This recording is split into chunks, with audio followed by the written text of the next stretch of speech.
Theresa May's position as British Prime Minister is on the line. She'll be facing a vote of no confidence in her leadership in a few hours. May says she will contest that vote.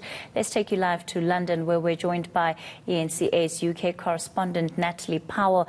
Natalie, the Prime Minister certainly remains resolute and by no means, at least taking into account what she said earlier, is she willing to throw in the towel at this stage? Well, absolutely. In fact, she said in no certain ways that you could understand otherwise that she will continue to fight on. We know that she has been holding a number of meetings and no doubt taking a number of phone calls throughout the day, trying to convince the members of her party that she is the right candidate to carry out Brexit and that she should remain in the seat of number 10. But she said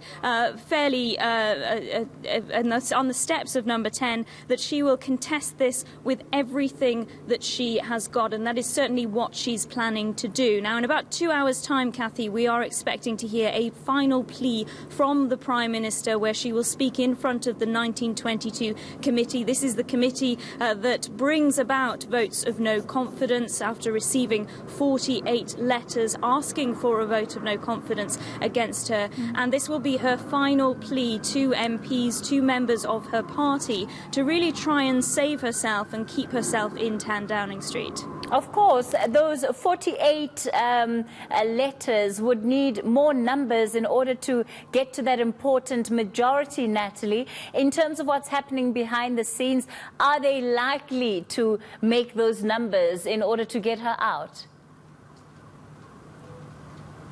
Well, 158 is the key number here. She either needs 158 votes for her or against her to swing it one way or the other, because that is the overall majority, essentially. So she needs 158 votes in her favour to keep her in that spot, of course. Now, interestingly, there's been a lot of people behind the scenes trying to tot up the numbers. We've been seeing ministers coming out, giving their opinion on whether they will vote for or against her.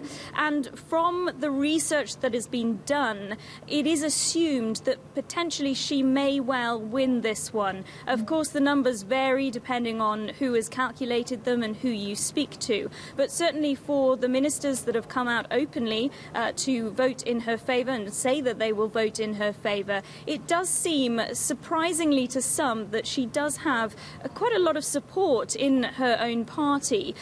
It is, however, a secret ballot, so it all takes place behind the scenes, and whether or not they will live up to what they're saying and hold to their word is really something that we'll just have to wait and see later on. We are expecting the results of this ballot, this secret ballot, to come out at about 11 p.m. South Africa time, and the ballot itself likely to take around 2 hours to complete. And of course, there are those, Natalie, who, watching the story, have been saying that this vote of no confidence was perhaps a bit premature, because, of course, it means that until next year, and you know the technicalities of it, there cannot be another motion like this brought against her.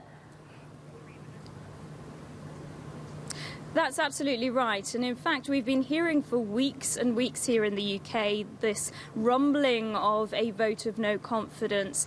Many people, though, suggesting that it wouldn't take place until we've got much further down the line with Brexit.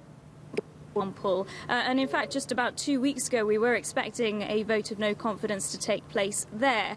As you've said, there are some suggesting that it may be slightly premature in this stage. What has happened, though, is that she called off a vote on her draft Brexit deal, which was due to take place on Tuesday. And that, combined with many in her party that are unhappy with the deal that she's brought back from Brussels regarding Brexit, have essentially pushed themselves to put in the numbers that they needed for these letters to get this vote of no confidence to take place. That is 15% of Tory MPs, 48 letters in total.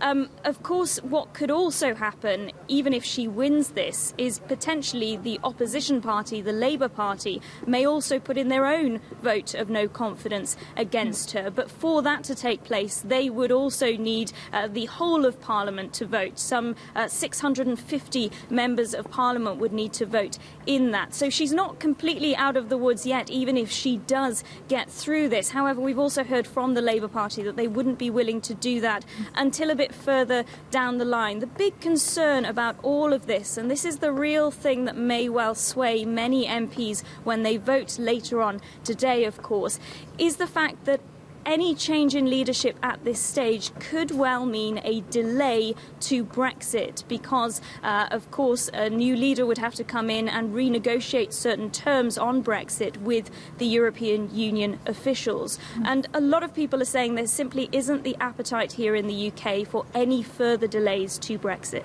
But of course, while all of this is happening and the two processes, Natalie, are almost taking place simultaneously because she cancelled her visit to try and deal with some of the snags that have been holding up this Brexit deal. So while she tries to stay in her position, what happens to all of those meetings and those negotiations that were set to take place in order to ensure that that vote can in fact take place on the Brexit deal? Well, actually, reading between the lines of what Theresa May said earlier on the steps of 10 Downing Street, she's not particularly happy that this has taken place at this time when she is trying to work so hard to convince officials within the European Union to perhaps give her more assurances over the sticking points of the Brexit deal, which many back here in Westminster are not happy with. So this is almost a roadblock to her getting much further down the line of Brexit and trying to seek those assurances that many MPs that some of whom are trying to oust her currently really want for that. But she has to stay here now to try to fight this, to try to convince those members of her party to vote for her and to keep her in that seat. But yes, you're right, this is likely to cause further delays. Interestingly, though, EU officials who are meeting on Thursday and Friday of this week believe that Theresa May will be attending those meetings in Brussels as was scheduled. So they are fully expecting her to be there. Of course, if there is a leadership challenge, if she does lose this vote here in her party today, it could be up to 6 weeks before another leader is voted in. Although, having said that, things do progress fairly quickly in politics, particularly at the moment. But it's likely, therefore, that she would stay in as interim Prime Minister and therefore attend many Brexit meetings like those that are taking place on Thursday and Friday before a new leader is voted in. But as we've said, we are really uncertain at this stage whether that will happen. Certainly, according to the latest research, it's suggesting that she will just about get the numbers that she needs to stay in her seat in number 10. Well, I'll tell you what, Natalie, as complicated and as technical as these developments are, it's certainly been interesting.